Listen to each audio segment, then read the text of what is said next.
Hi, everyone. Welcome. Everybody's still trickling in from the waiting room, so we're going to give everybody just a couple of minutes to get logged all the way in to the session. Alyssa, do you want to go ahead and start sharing your Sure. screen? We've got a couple more people in the waiting room still. So the title of this session, if you are looking at the agenda, just so everyone can double check that they're in the right place. Of course, now I have to find what the title said in the program for today. So this is session 2, independent living, creating an individualized moving on plan. So if that's what you were trying to get to, you have found the right place. As you can see, the title on our slideshow there is Thinking Creatively Outside the Group Home. So hi there, my name is Stephanie Prim, and we'll go ahead and get ourselves started. I am, in addition to being Jeremy's sister, as it says in my name on the little screen there, I am the director of Living Our Visions Inclusively, or Love Inc., which is a nonprofit here in the state of Wisconsin.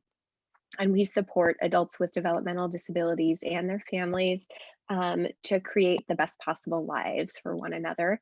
And I am joined today by our assistant director, Alyssa Hermanson.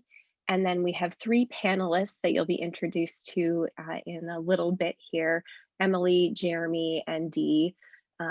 Emily and Jeremy are self-advocates who live on their own with some support.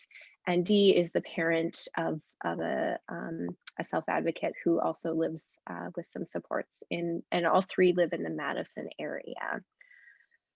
So I'm going to start us off quick with a poll question, everybody's favorite way to start a Zoom call, right? So if you guys can take a second and fill out this poll, we would be much grateful, something like that.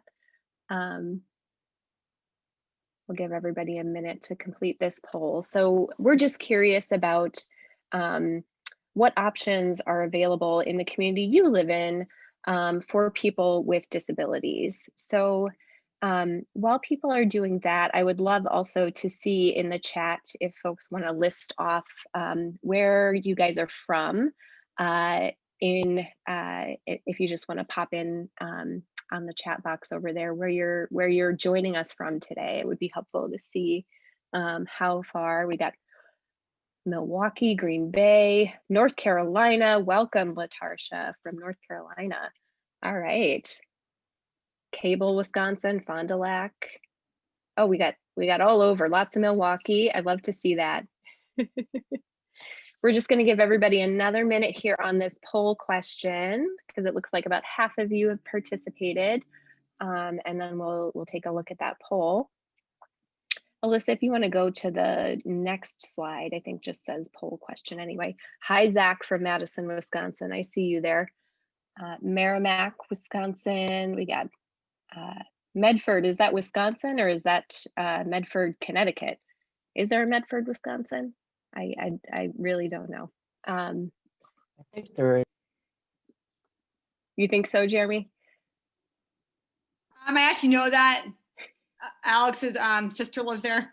Okay, so there is a Medford, Wisconsin. All right. Yeah, about 2 hours.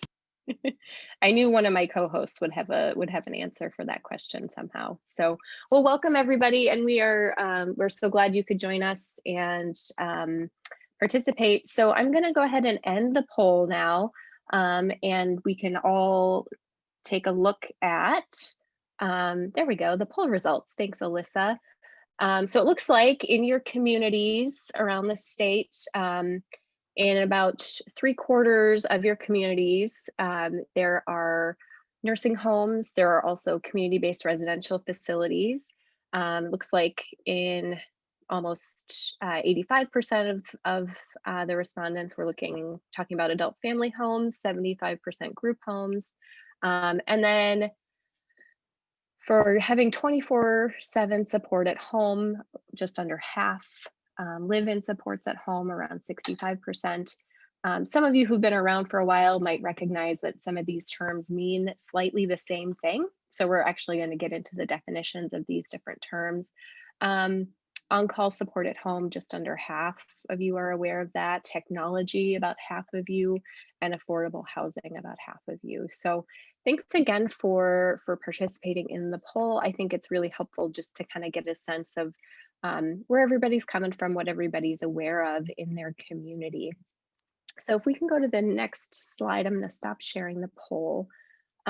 So independent living is a term that gets thrown around a lot when talking about adults with disabilities and supports, when you're talking about thinking creatively about those supports. And there's a lot of confusion, I would say, about this term. And there's a lot of fear when it comes to this term, because the word independent, sometimes we think it means they have to be completely alone, right? Or have to be able to be safe completely alone in order to live independently. And that's not really the case. So that term in itself can sometimes be a bit of a barrier for folks that are trying to think creatively about their son or daughter moving out. So often things I often hear from families when we're talking about their son or daughter moving out, they don't think they think they need to go to a group home because they can't be left alone, or they've never been home alone overnight. Maybe there's some skills that they don't have yet, like cooking or doing laundry or grocery shopping. Or there's just a safety concern, right? I think for a lot of folks, safety is one of the #1 fears that I hear from parents about, their son or daughter moving out of the family home. And then of course, there's always the my loved one or my son or daughter will eat or drink too much food or the wrong food, and it'll be bad for their health or their diet in some way. And I think that's a real concern that a lot of families have. And I also think it's a pretty normal part of growing up and becoming more independent, that you maybe don't always make the best choices about your health or about the food that you're eating.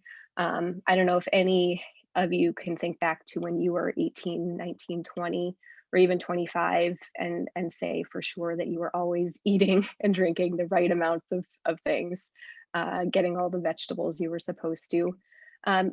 Again, another chance if folks want to pop into the chat. Is there anything else that you hear from folks that they're concerned about when it comes to thinking about their son or daughter moving into a more independent style living or moving out of the family home? Bethany, yeah, knowing what to do in an emergency, that's a big one, right? There's a lot of fear about if the fire alarm goes off, or if there's a tornado or something like that. Worrying about them being lonely, Joanne, absolutely. Needing to have choices during their day and wanting them to have some control over that. Being taken advantage of. How to find housing. Yeah, these are great questions, and definitely things that I hear from families all the time. There's a question, where is interpretation? Is that somebody that needs the translated or interpreted version? Yeah, and I've been messaging with the interpreter, Okay. and we're not certain how that feature is turned on. And so I'm Okay. hoping that Jenny sees that and is able to support it. Okay. Yeah, Jenny, if you could help with that, that would be great. I want to make sure Diana can understand us. Answering the door when it's the wrong person, getting their medications, panic attacks. Yeah, these are all really great, and these are definitely questions. Oh, now we have interpretation. So Diana, if you look down at the bottom of your screen, there should be a globe looking thing that says interpretation, and you should be able to click on that. And feel free to post in the chat again if you can't find it. Okay, so oftentimes when we're talking with families about independent living, all of these fears and anxieties come up, and the go-to solution that I hear a lot of families thinking about is something that they would call a group home. And those of you who are professionals know that there's a lot of things that get called group homes, but that's not actually in any statute a definition of what a group home is. So on my next slide, these are some of the kind of things that I try to talk about with families about what group homes are and what they are not. And I think it kind of addresses some of these concerns and also helps people think through what supports and services their loved ones might actually need. So a group home is a home owned or leased by a support agency to house and support the residents. They can have anywhere from 1 to 8 residents, and that's if you're counting adult family homes and the smaller CBRFs as a group home. And then of course, 24/7 supervision is provided. And alongside that, you know, participants can't go out and do activities on their own in the community.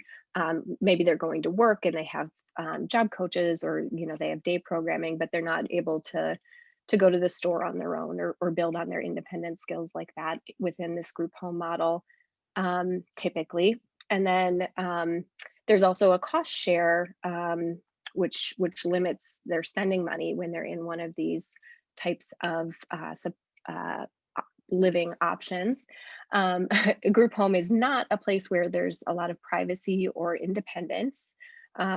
You'll see oftentimes people have a shared bedroom and limited freedom to choose activities or meals. And I know one of you had mentioned in the chat, right, like making sure they have choice about what to do every day and what's going on around them. That's definitely something that a lot of families want to make sure their son or daughter has. And the other thing I hear from a lot of folks is they want them to build skills. Parents really want them to continue building their skills and learning to be an adult. And that's not necessarily something that you see a lot of in group homes. I think in particular in this pandemic, there's very limited staffing in group homes. There is always someone there in most group homes because they're required to have somebody there, but it's not necessarily someone who's actively engaging or able to help people with skill building. And then also there's a higher prevalence of abuse and neglect in those type of settings than some of the other types we'll talk about.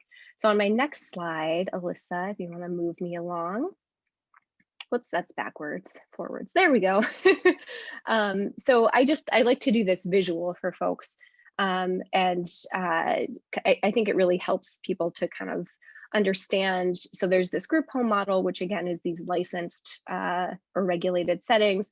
And then you have supported living, which is this whole other part of independent living or supporting people to move out creatively.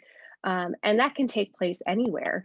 But just because you have to find a place doesn't mean that you can't still have all the support that you need to stay safe. It doesn't mean that you can't, have 24/7 supporters if that's what you need. It doesn't mean that you can't have somebody help you with dinner every single night if that's the support that you need.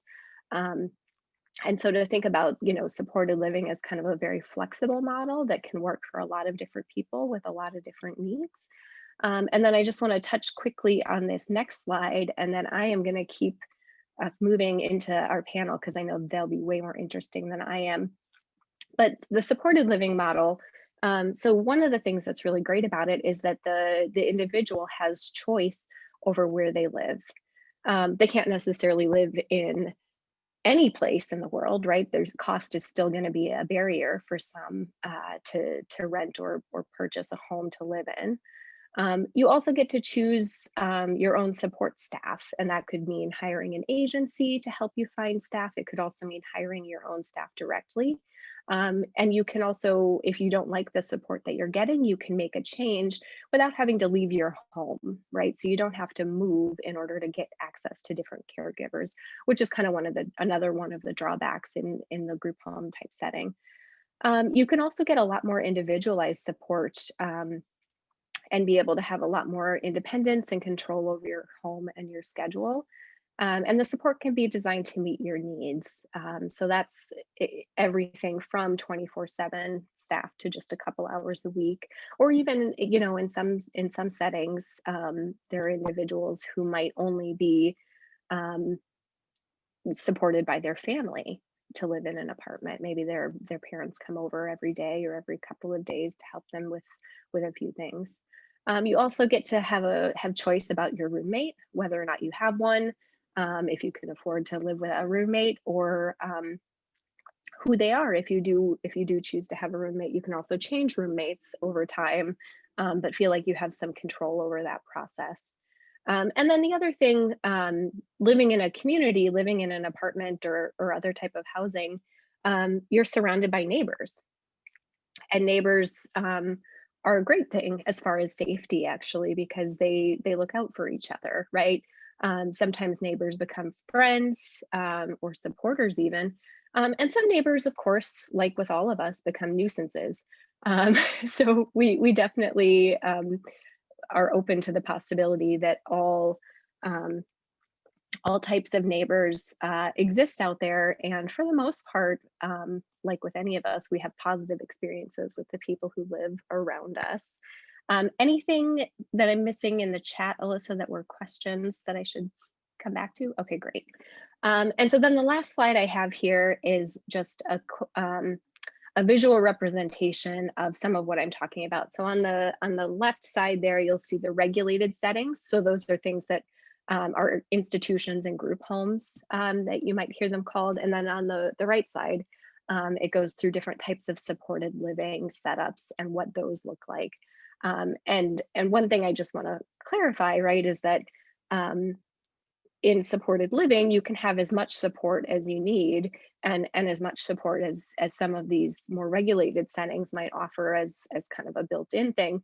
But it can be much more flexible and designed to meet your needs. So that's something that I think, as we're talking, our examples are all going to be examples of supported living type setups, so that you can see just the possibility for creativity within that. So I am going to stop talking. I'm going to turn it over to Alyssa to introduce our panel and go through some questions of our panel. Thank you, Steph. So I just want to make sure that Dee, Emily, and Jeremy are able to unmute themselves and share their video if they would like to. I'm just going to do that quick. Wonderful. I see Jeremy. I see Dee. And likely Emily. I only have a couple screens over here. Okay, so on our panel today, as Steph said at the beginning, we have two self-advocates, Emily and Jeremy, and we have a parent to a self-advocate, Dee. So we have a couple questions for them, and then we will have time. Folks can put their questions in the chat, and after the presentation, and we will do one activity. So around 12 o'clock, when the session is finishing, we'll stick around for a couple of minutes and we can answer those additional questions. So starting out, if everyone can just share who they are and what type of housing they live in. So for Jeremy and Emily, speaking on your behalf, and Dee speaking on behalf of your daughter. So Jeremy, do you want to start us out? Sure. I'm Jeremy Gilman, and I live in an apartment in downtown Madison. Wonderful. Emily? I'm Emily, and I live in a co-housing community in Madison, Wisconsin. Great. And Dee? Hi, I'm Dee. My daughter Kate lives in a condo, the development of which was done by Moving Out, which is a nonprofit here in Madison. Awesome. Next question. Do you live with anyone, or does your loved one live with anyone? Why or why not? Jeremy, would you like to start us out?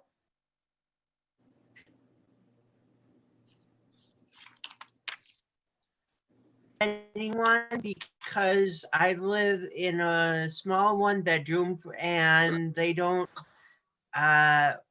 they're all single occupancy units.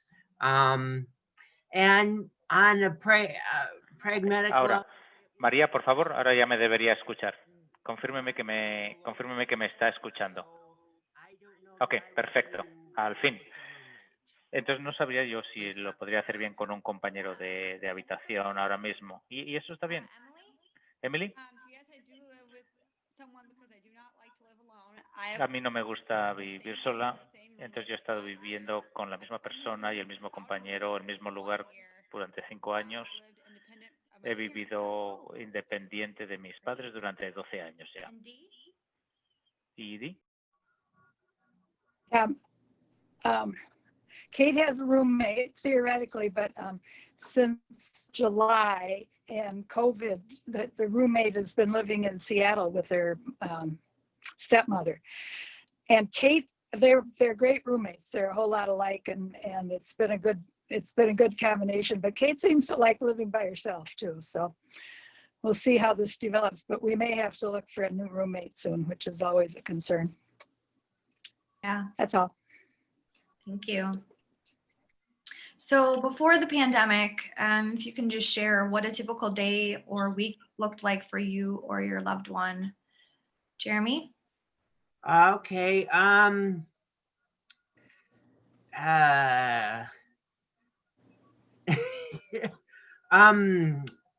had a busy week with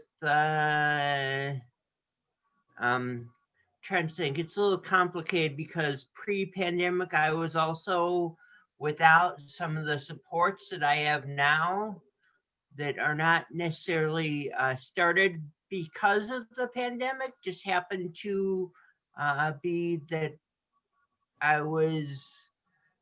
that's when I started these although the pandemic may have contributed to me getting them, but Steph has been on me to get them for much longer than that. I have a busy week. I go to church and I was going shopping a couple times a week, and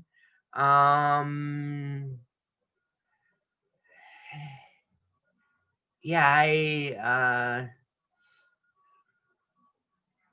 sorry, I'm on a Zoom call. I'm sorry. I'm trying to think of what my life would be basically post-pandemic. Yeah.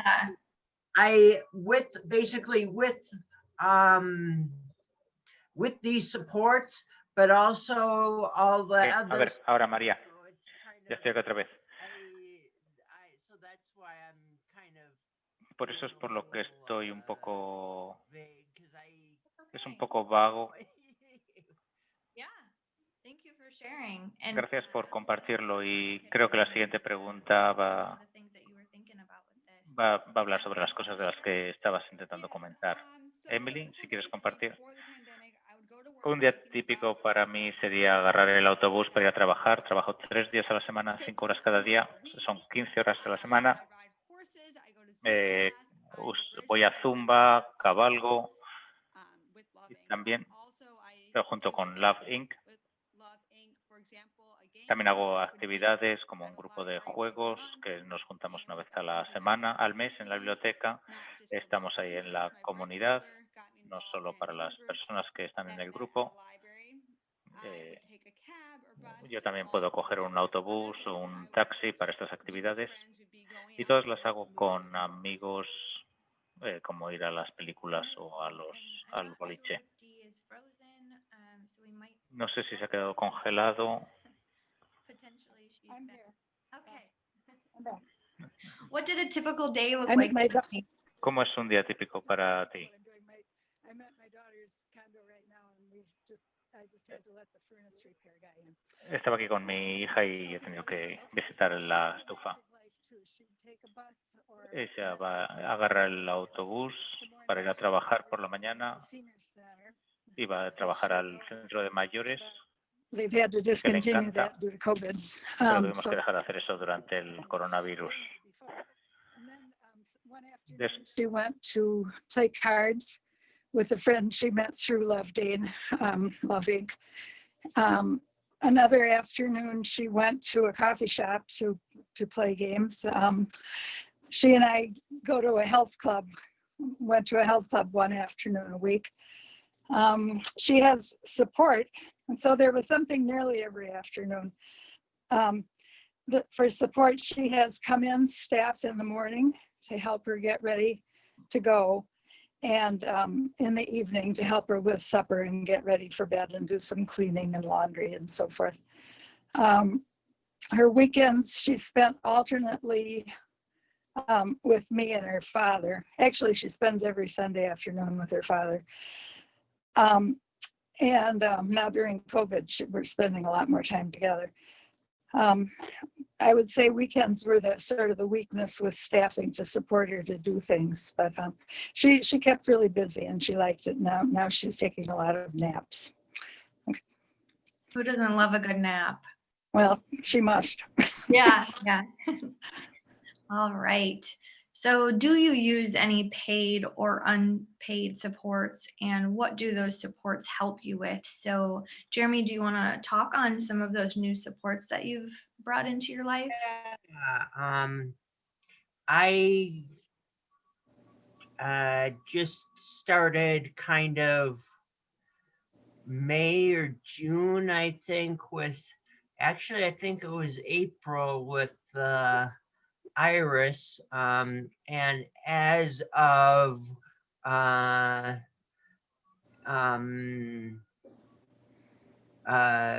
August, the beginning of August, I have 12 hours a week now of between two different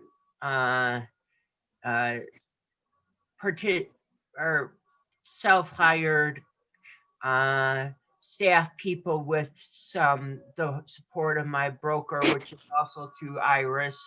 And so they split one does 8, one does 4 hours a week. And yeah,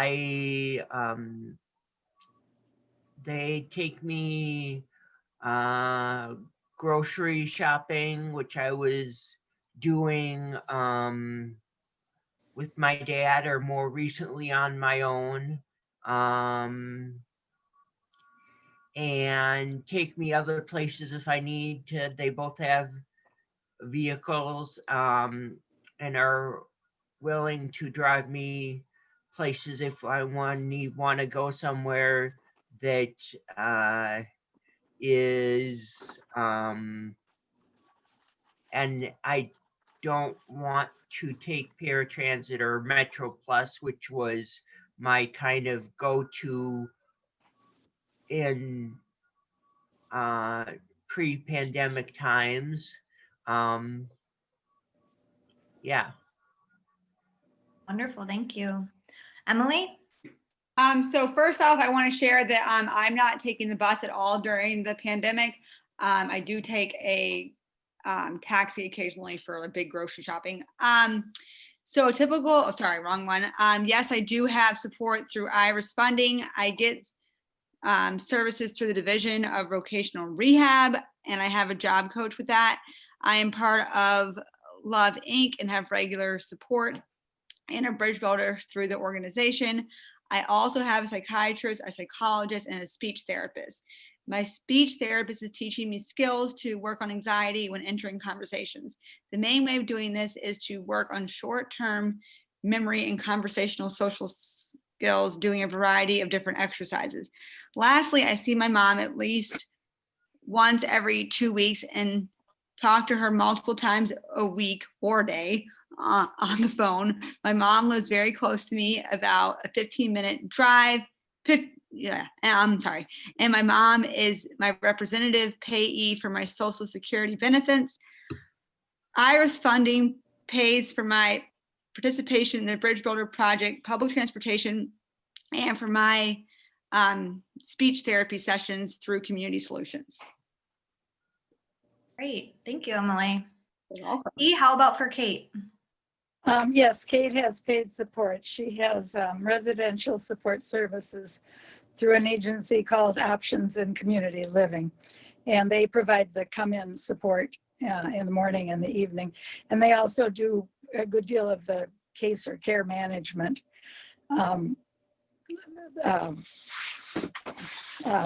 Food stamps, you know, that kind of thing. They do provide help with cleaning, but another thing they provide help with most of the activities of daily living. But I'm over here today, you know, trying to clean up some things that have been hoarded, I'm afraid. So I'm still pretty involved. She also has vocational support from Goodwill Vocational Support Agency, and is now only working 2 days a week because of COVID. It's kind of hard to find something. She's had up to 2 jobs, and that worked great, and she loved it, but she was down to 1 job and then another one. She also has a broker who helps with the paperwork, the SSI and so forth. And she has, the Iris consultant is really helpful to us too. She's really been great. So I think that covers it as far as paid support. Unpaid, it's mainly me and her dad, I would say. Yeah. Oh, and she also has Bridge Builders, which is part of Love Dayton and Love Inc. and is why we're here.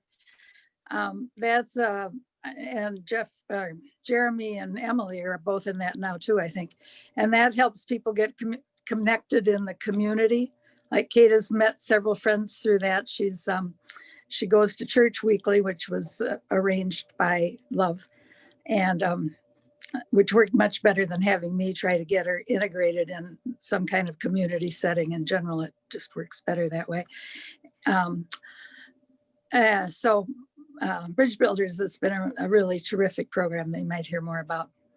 I think that's it.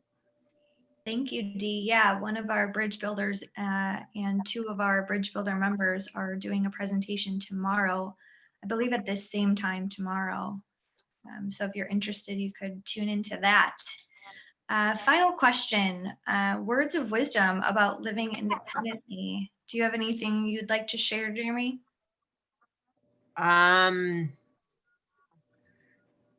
Not right now, no. That's fine. And if you think of something, you can always shout it out to us. Okay. Emily, what about for you?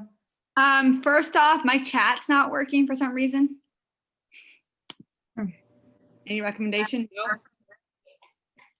That's fine. Sorry, decided to ask just in case. You never know until you try. Nothing is permanent. It is your decision and no one else's when you want to move out. Thank you. Mm-hmm. And about your chat, I wonder if at the bottom, did you maybe exit out of it? I don't think so. If you scroll to the bottom and see the chat option, or it might be under more. Yeah, I don't know. Okay. What about for you, Dee? What I've really found, I loved what Emily said, you can if you try. Kate has become so much more independent while living here than I ever thought she would. She's risen to all kinds of occasions. She's been locked out of the, and then I would like to say one little thing. There are a lot of modifications you can make around the house. So then we got a keypad to get her in her front door instead of having a key, which she broke off. She has curtains everywhere instead of like closet doors and so forth. I won't go on too long, but she can make modifications, and she has needed them. But she's just risen to, she cooks, she's amazed and very proud of her independence.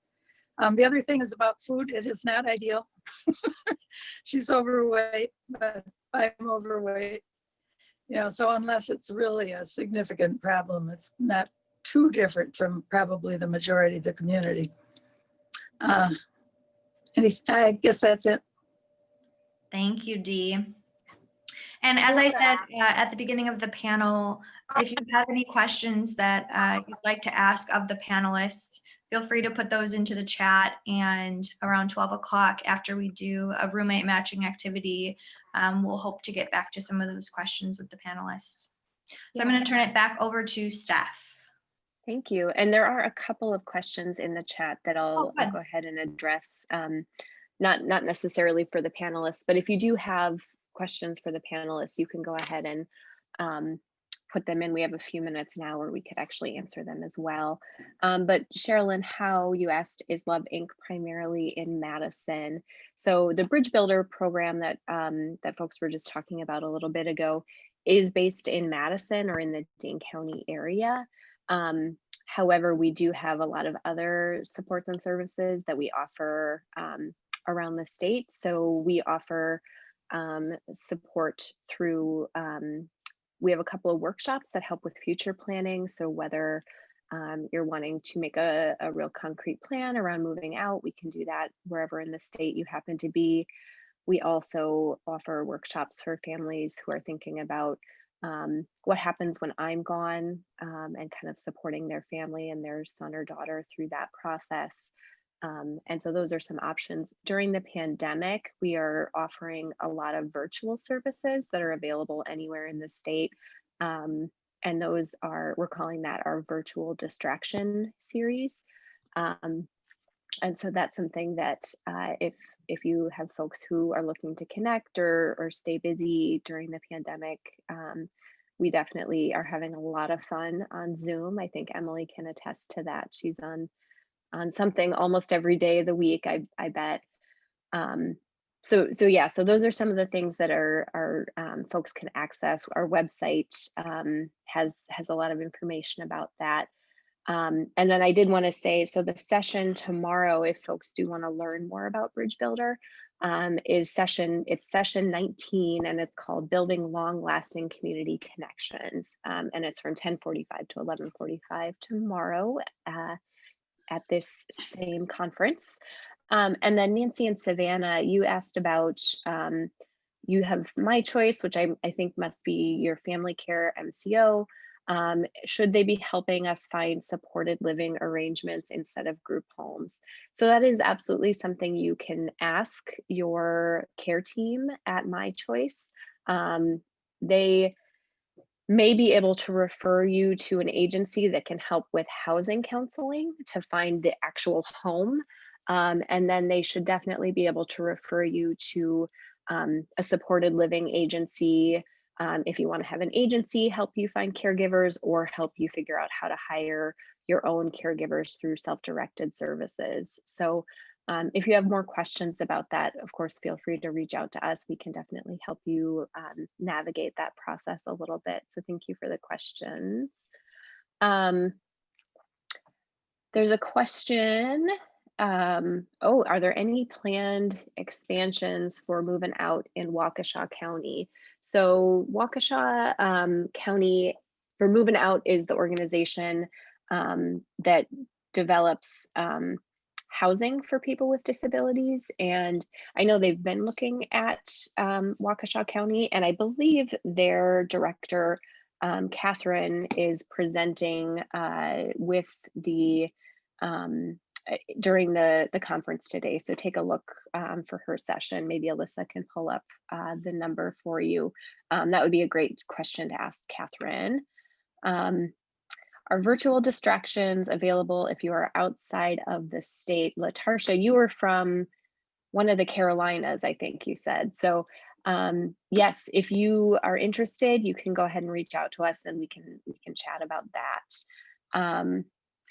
So there's a question here. Amy Hansel asked the panelists, would any of the panelists like to live in a community where other adults like them live? I'm gonna answer and give them a second to think about it, but I know there's a lot of other adults in the communities where they live, but I guess maybe Amy, your question is, would they want to live in a community where there are also people with disabilities that are like them? So maybe that's a question they can kind of talk to about their experiences of living in an integrated setting and how they navigate that setting. Emily or Jeremy or Dee? Yeah, I would not like to live anywhere else other than where I live. And where I live, there's definitely some like regular support, just the way this community is. So if there's something going on with my condo I need to ask about, whatever, fire alarm not working, something like wrong with like the lights, maybe as far as like replacing them, just various things like that. And even like questions like within the community, like voting questions, stuff like that. So yeah, I really like it here. That's all I can say, I guess. Thanks, Emily. Jeremy, do you have anything that you want to add for that question? Do you want to move, Jeremy? Yeah, I'm fine with where I'm living also. Been here for what, let's see, 17 years? Yeah, 16, 17 years. So yeah, I live in the building I live in is seniors and other people with disabilities. So there's lots of people with disabilities in the building I live in. I don't know, a lot of them are older, but there's a lot of people with disabilities in the building I live in. Dee, what about you? Sure. Okay. So also within my co-housing community, there are a lot of families. So there's opportunities for watching kids, and I just really like having that as well. Yeah, no, that's a good point, Emily. Dee, what about you? What do you think? I think with Kate? Emily's living. Yeah, I think, am I unmuted? Yeah. I think Emily's situation is just about perfect. I really like the co-housing model, and I think it works well for Emily. Kate lives, like I mentioned, in a 22 unit condo development that was put together by Moving Out. And there are, I think about 1/3 of the units have people with disabilities. So there's a lot of coming and going of medical transportation and so forth. We haven't really developed a lot of community here, although I'd like to. And I think if I would start going to more board meetings and taking Kate to them, that would be the way to probably get better integrated. And I guess we better get at it. I can't, well, nobody can, I don't know if anybody can see their child living with, 6 other young people. I don't know, or people like in a group home or something. That Kate's really independent, and I don't think she'd like it very much. But she loves to be, a lot of her activities are with other young people with disabilities. Well, she's not even young anymore. Yeah, Stephanie knows I'm stuck in the past. we're So all she a enjoys little it. stuck. Yeah. She likes playing Uno, with her group of friends with disabilities, and she likes the Arc in Madison puts on dances that she enjoys, and picnics, any other activity that is offered, she will enjoy doing it. But she also likes being with people who don't have disabilities, and I think gets a lot of stimulation from everybody. Sure. And I think maybe one thing that we could highlight from all of these answers is, even if you live in supported living or a community integrated setting, that doesn't eliminate the chance or the opportunity to have relationships within the disability community, right? Oh, Emily, Jeremy, and Kate all have a lot of relationships with other people like them. They don't have to live with them to have that relationship. They can have a relationship in the same way that any of us would. And so, Felicia, I just want to touch on your comment. Let's start a loving chapter in Milwaukee. That sounds great. Give me a call. And definitely, Jennifer Fawcett, I saw your question about staff shortage. Has that been a challenge? I don't know, Dee, if you can kind of speak to that. Has it been difficult? Has there been a lot of turnover for Kate? She's probably been doing supported living the longest of the 3 panelists. Yeah, there has been turnover. We're lucky to have the university here that does supply some people, and we've even had med students and so forth sometimes, but mostly it's people for whom this is a full-time job. And yes, I think just like anywhere else, this is a statewide shortage, and it really needs a lot of talking to legislators about raising the fees so that they can hire people and people can live at a living wage. Same everywhere, I think. It's a good question.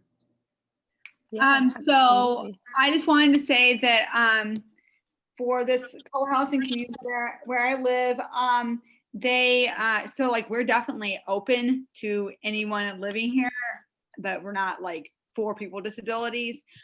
And then also all of my friends have a disability.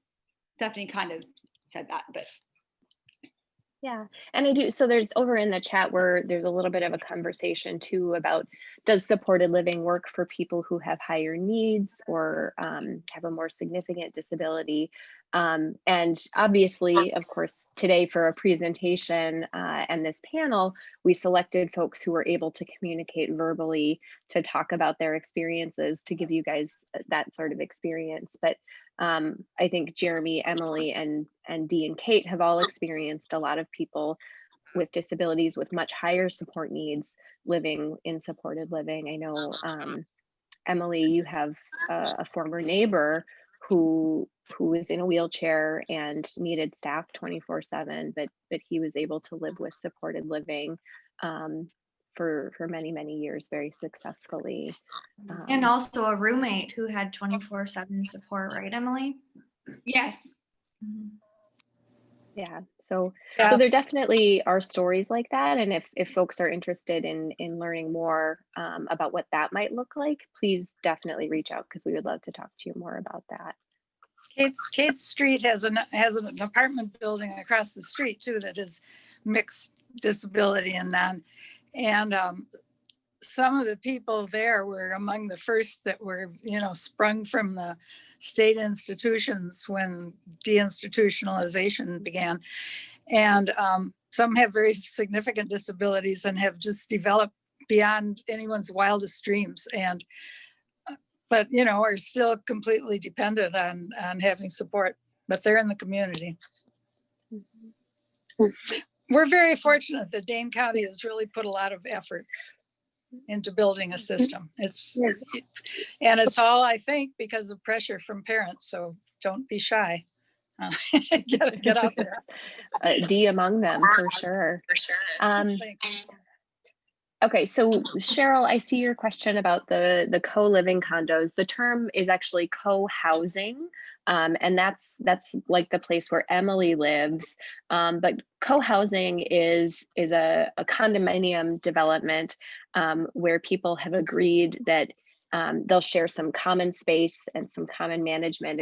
It's kind of like a just an intentional community is one of the terms. And I bet Alyssa can probably quickly pull up a link with more information about co-housing in general, if you want to take a look at that. But typically in a co-housing development, they're owned by the occupant, but that's not to say that they never have renters. Emily, before moving into her condo, I know you rented a room in one of the co-housing units, so with a roommate.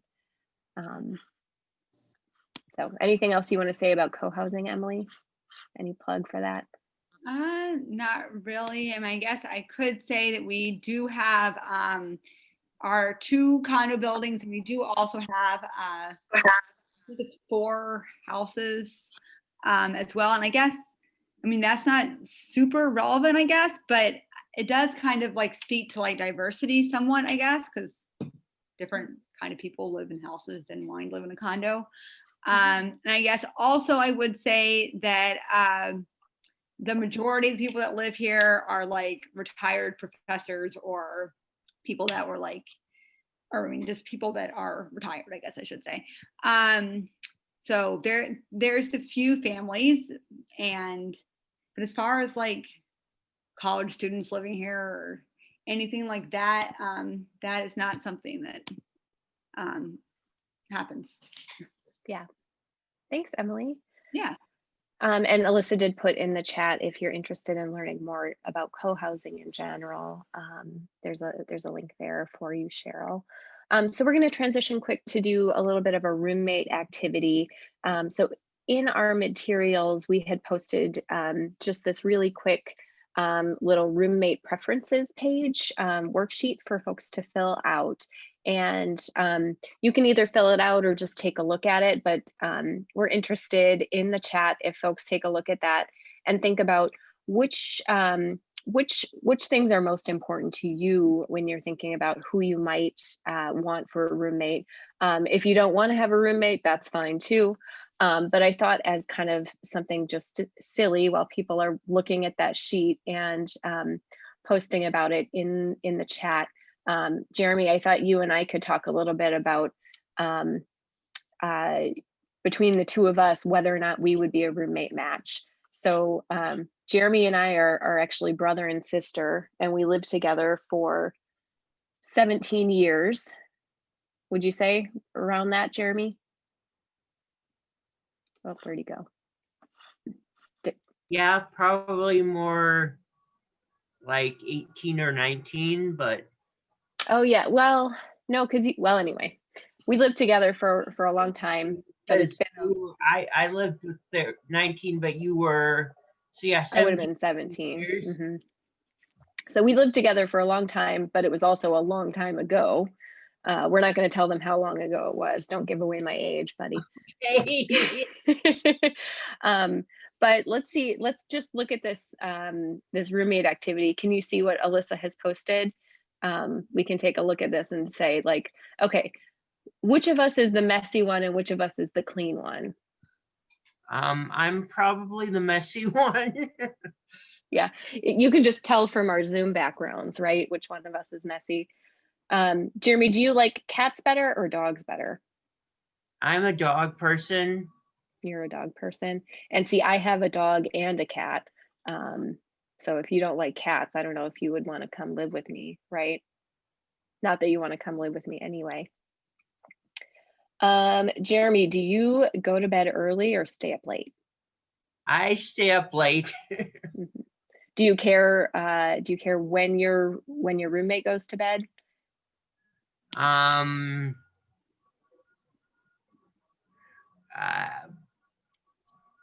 Probably not. Okay, so if I went to bed at 9:15 and you went to bed at 6:15 a.m., you wouldn't be bothered? I don't know.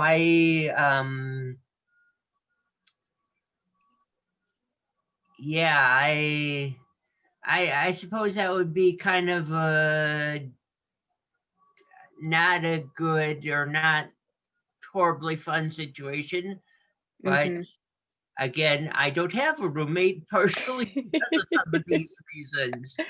Absolutely.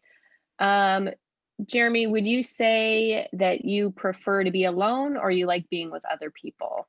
Or what kind of balance? Is it 50-50? Yeah, I definitely prefer being alone, although being with other people is nice too.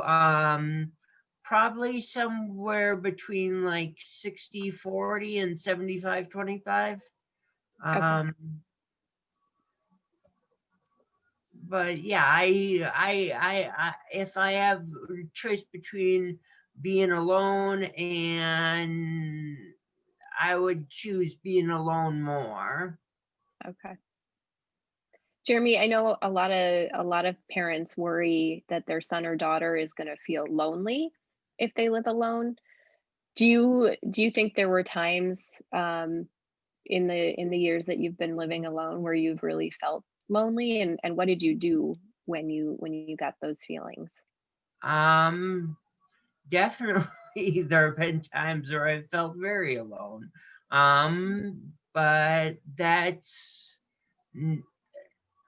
I've gotten more supports since those times, so I guess that's what the end result is. Eventually I got more supports and better support options for, or more flexible support options for me. And I've kind of gotten to a point where I've got most or almost of the support, all the support I need. What Yeah. would you tell another young adult or a family that was who was maybe in that situation that you were in when you were lonely more of the time? What advice would you have? I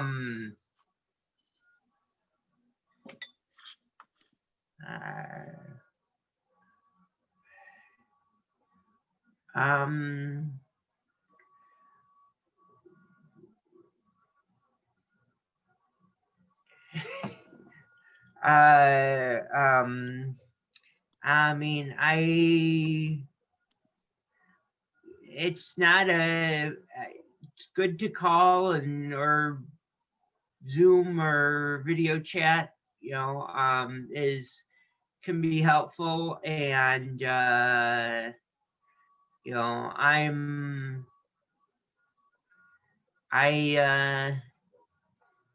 still kind of talk with my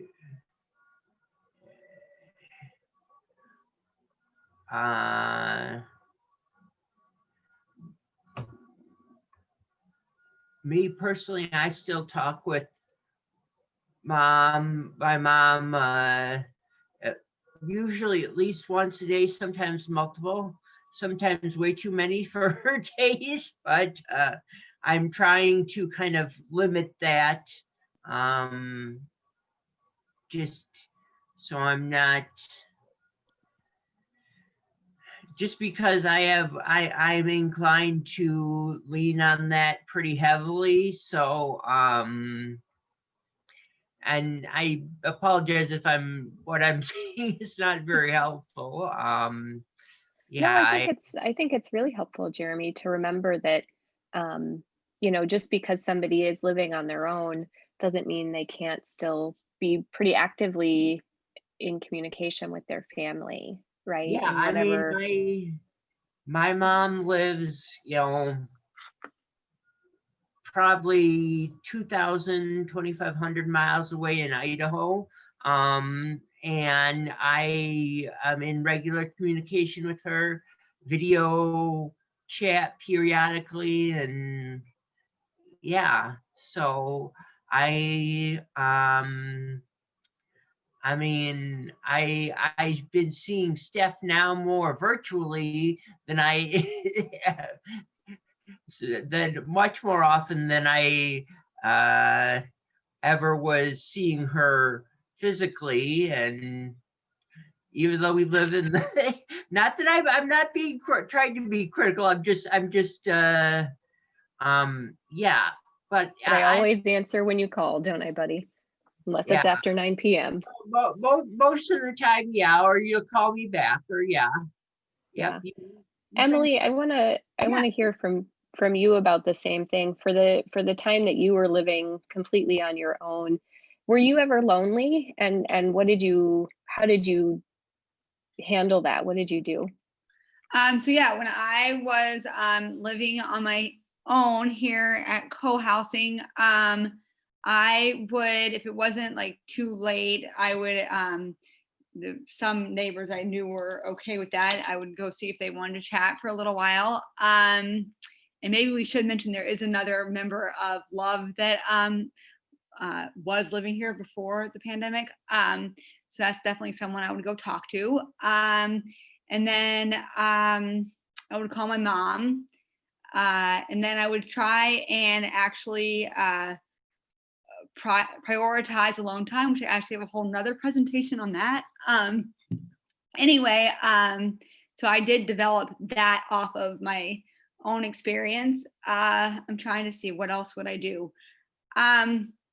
So, I mean, I guess it's just a matter of that time does go by, even though it may feel like forever. So it's good to have like, I mean, TV is obviously a solution, but if you know some show is however long, then you know like that does help you like manage your time. just having the block of time for the TV or whatever. So, and then other thing that I did want to say is that if someone feels that they're struggling living alone or not living alone, or even just what kind of living that, whatever, I mean, supported all these different settings we've talked about. I think it's really important to like think that you did make that decision. So I said before, like you can get out of the decision. Everything can be temporary, but at the same time, I mean, obviously you have to make arrangements and stuff like that. So just keep in mind that you did make that decision, and for the time being, you have to kind of just deal with it and reach out to your support or use tools that you have to deal with it. Yeah. Yeah. Thanks, Emily. I know that loneliness piece, right, can be very scary, but it is something that eventually, right, you can find a balance and make sure that you have enough stuff to do every day so that you don't just sit around the house and feel those feelings. I know reaching out to family and friends is really helpful, and it's not there's no magic wand with that. So it is just a couple minutes after noon right now. We are going to stick around, like Alyssa said in the chat, we're going to stick around and keep answering questions. And so for folks, if you want to take a break and get some lunch before the next session, we understand, we won't have any feelings hurt. And then I think there is a link to a survey that's going to be posted in the chat, so if folks can do that survey.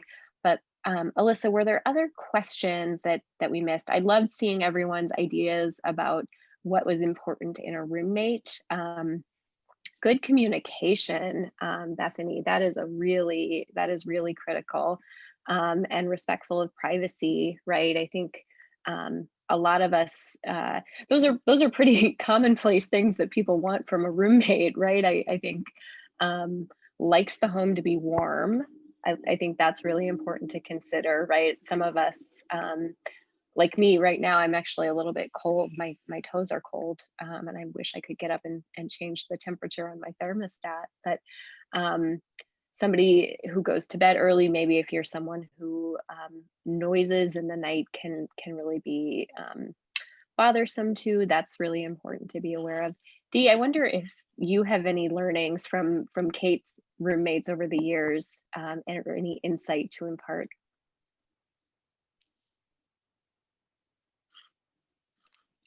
Dee, you are still on mute. Am I unmuted? Okay. Yeah, we can hear you now. Just briefly about living alone is that tolerance grows for that too. So like everyone said, it's very important to find enough activities that you aren't just at home all the time, but tolerance for just being by yourself for some amounts of time is grows too. So roommates, well, I've found the probably most important thing is the parents of the roommates, so that it's someone that I can work with.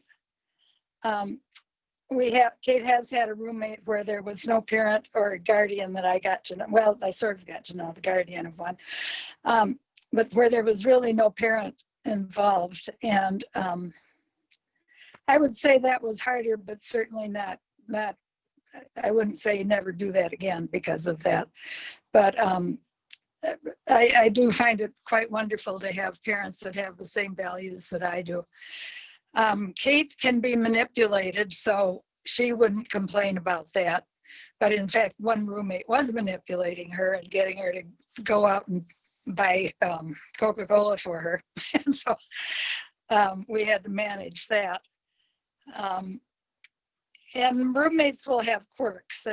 There's no doubt about that. But the trick is to separate. Like one roommate pasted return addresses, like you get from Red Cross or wherever they come from, all over everything. There's still a few around, and that was about 15 years ago. That's a quirk, but the thing like manipulating her was not a quirk. You have you have to separate what's important. That's all I can think of right now. Thanks, Dee. Is Yeah, anyone I've heard. talking? I can always keep talking. Thank you, Dee. No, I think your comment about it being important that for you as a parent that you got along with the family members that were supporting the roommate of your daughter, that's really, really critical because that can really make or break a roommate match. It's kind of like a marriage almost. I tell people. So Definitely. you want to get along with your in-laws. Yeah, money Alyssa can be a problem. Money can be a problem, just like a marriage. You know, so you need to have kind of similar values. Again, with the parents, it depends if it's a quirk or a real something you really can't tolerate. You know. Yep, absolutely. So we've been pretty lucky, actually. Yeah. Alyssa, you posted, Samantha Bear was asking about the workbook that we use for the Moving On workshops. So we have what's called the Individualized Moving On Plan, or iMop workbook. And it takes people through some concrete action steps to, and this is for folks who are thinking about their son or daughter moving out in the next year or two. So it's a very concrete, very short-term kind of planning process. It was developed by a group of families. And so it addresses a lot of the concerns that you would see from parents and families in terms of just planning for their loved one to be moving into their own home and thinking through what might matter most about that home setting and also the funding and that kind of stuff. So if you are interested in learning more about the Moving On workshops, you can find information on our website. Because of the pandemic, we did figure out that you can offer those sorts of things virtually. So if folks outside of the Madison area or even within the Madison area are interested, we definitely it's a set of 5 workshops that go along with that workbook. And one of the things that families told us from the very beginning with these workshops is give us time to actually work on our homework, right? Don't send us home with homework from the workshop. We want to be able to do the homework in the room because otherwise we might not get it done. So it's a great way to actually get through all of the steps of planning with the support from our staff team. So that's a great question. Any other, so I see somebody asking about the link for the survey. If you don't see it, you might get emailed a survey from the conference itself if you're connecting by phone, but we can figure that out later. The Moving On workshops, so that depends on the cost of it, depends on the group, but we typically try to do it with a small group of families rather than just one family at a time, because those opportunities of learning together can be really, really helpful, and the connection can kind of be motivating if you see other families figuring stuff out. So if you're interested in the workshops and in the pricing, it would depend on what area you were in and some other factors, but we can definitely, it's definitely an affordable workshop and it can be funded through your IRIS or family care funding. So that's a great question. Any other questions that I missed? Oh, are we affiliated? Oh, go ahead, Dee, please. Yeah, I was looking through the comments and Amy says sometimes it's the parents that have the hardest time letting go. At first, I sort of had feelings of guilt, like, oh my gosh, I should blah, blah, blah, blah, blah, along with being grateful that there was an opportunity for her to move out. But I did feel kind of weird. And also that I'd miss her. But anyway, the philosophy I've used and that might help other philosophy is that unless you're planning to live forever, show of hands, who's planning that? Unless you're planning to live forever, your child is going to live without you sometime.